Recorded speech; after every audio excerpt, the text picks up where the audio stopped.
தூக்கம் விற்ற காசுகள். கவிதை.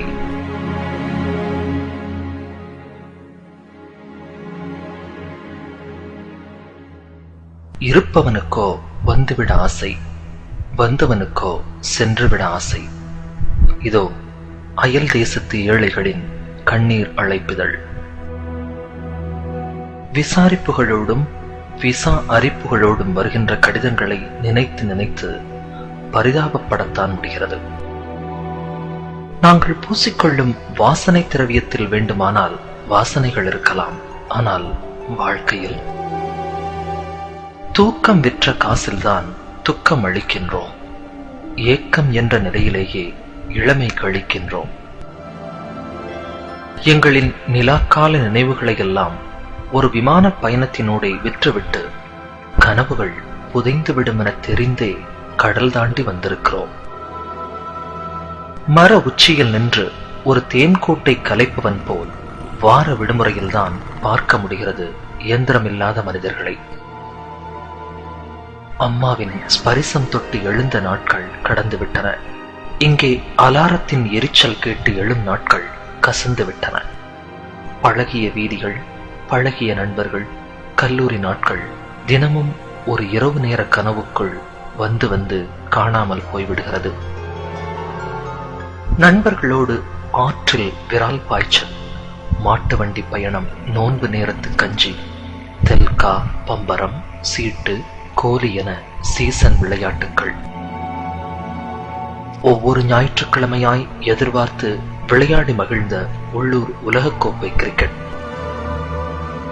இவைகளை நினைத்து பார்க்கும் போதெல்லாம் விசாவும் பாஸ்போர்ட்டும் வந்து விழிகளை நனைத்து விடுகிறது. வீதிகளில் ஒன்றாய் வளர்ந்த நண்பர்களின் திருமணத்தில் மாப்பிள்ளை அலங்காரம், கூடி நின்று கிண்டல் அடித்தல், கல்யாண நேரத்து பரபரப்பு, பழைய சடங்குகள் மறுத்து போராட்டம், பெண் வீட்டார் மதிக்கவில்லை என்று கூறி வரட்டு பிடிவாதங்கள், சாப்பாடு பரிமாறும் நேரம் எனக்கு நிச்சயித்தவளின் ஓரப்பார்வை, மறுவீட்டு சாப்பாட்டில் மணமகளின் ஜன்னல் பார்வை.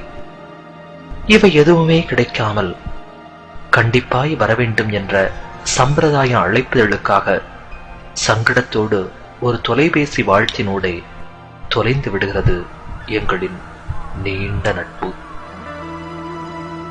எவ்வளவு சம்பாதித்தும் என்ன, நாங்கள் அயல் தேசத்து ஏழைகள்தான்.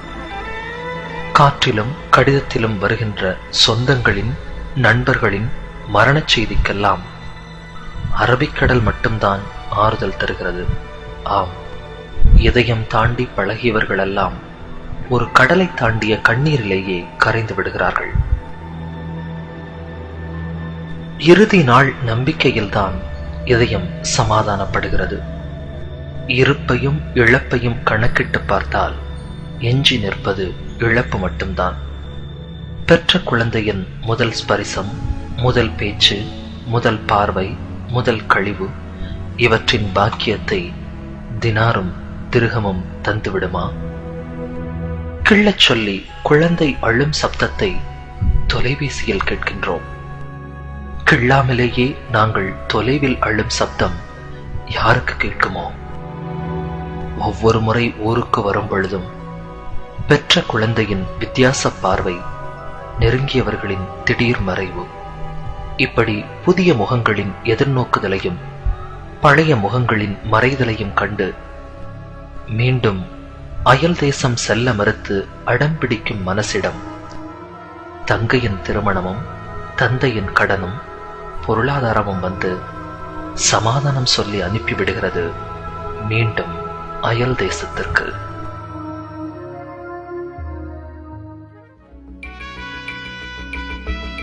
தூக்கம் விற்ற காசுகள். கவிதை கேட்டீர்கள். எழுதியவர் துபாயிலிருந்து ரசிகவ் கே ஞானியார்.